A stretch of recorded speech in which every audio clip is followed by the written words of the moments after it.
इसका मतलब है एक वहाँ पे जनसंख्या के बारे में थोड़ी भी संवेदनशीलता नहीं है, और दूसरा कहीं ना कहीं बांग्लादेशी भी घुस करके जनसंख्या का भाग बन जा रहे हैं।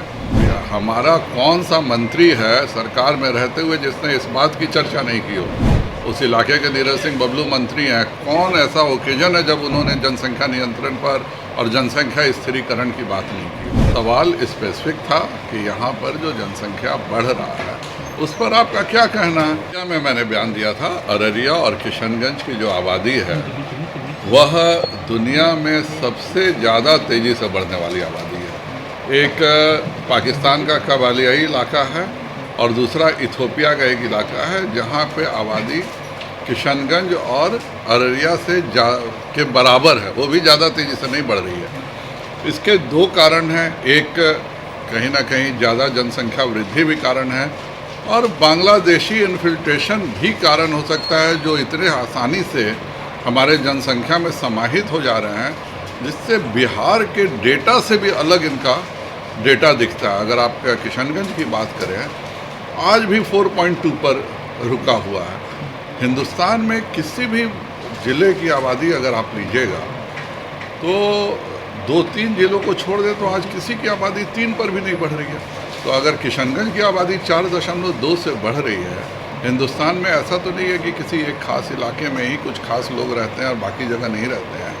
तो इसका मतलब है एक वहाँ पे जनसंख्या के बारे में थोड़ी भी संवेदनशीलता नहीं है, और दूसरा कहीं ना कहीं बांग्लादेशी भी घुस करके जनसंख्या का भाग बन जा रहे हैं, क्योंकि बिहार के मुकाबले भी इन दोनों ज़िलों के जो जनसंख्या बढ़ रही है वो बिल्कुल ही एबनॉर्मल बढ़ रही है। लेकिन तो सर, जो आप आरोप लगा रहे थे इसमें समाधान कैसे निकलेगा? आपकी भी तो आप भी सरकार में थे कुछ दिन पहले थे। मैं आरोप नहीं लगा रहा हूँ, यह चीज़ें ठीक करने की, और मैं सरकार में था तो कब भारतीय जनता पार्टी ने इस मुद्दे को नहीं उठाया, ये आप बताइए।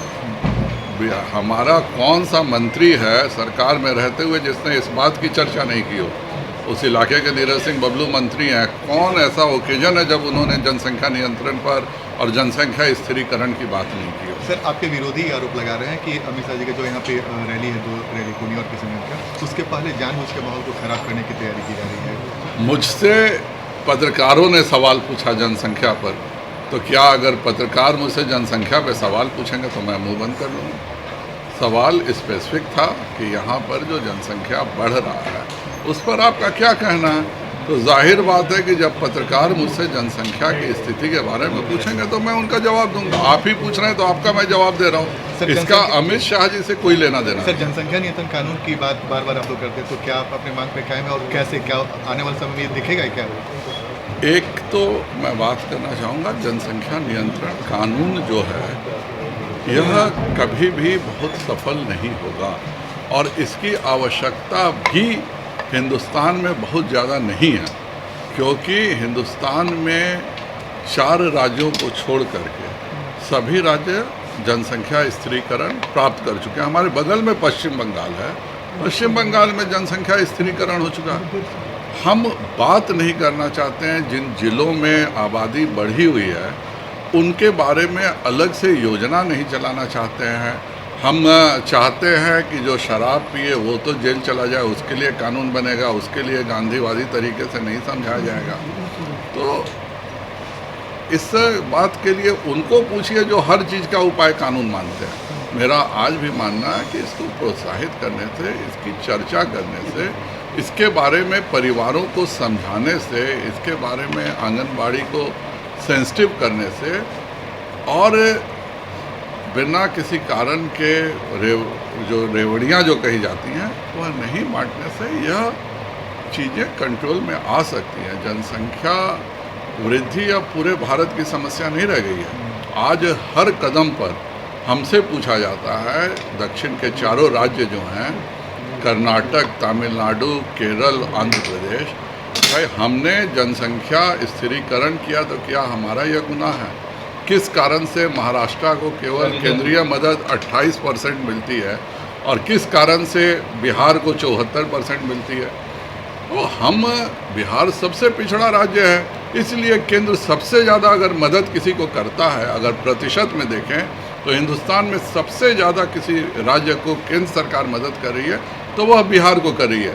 और मैं खुला चैलेंज जदयू को करता हूं कि वो डाटा निकालें और बताएं कि बिहार इतना मदद किसी और प्रदेश को होता है कि नहीं होता है। सर, आप ललन सिंह जो जेडीयू के राष्ट्रीय अध्यक्ष, उन्होंने कहा कि अमित शाह जी जो रैली करने आ रहे हैं तो उन्हीं इलाकों में कर रहे हैं जहाँ पे माहौल खराब होने की आशंका है, जानबूझ के टारगेट किया गया उन्हीं इलाकों को।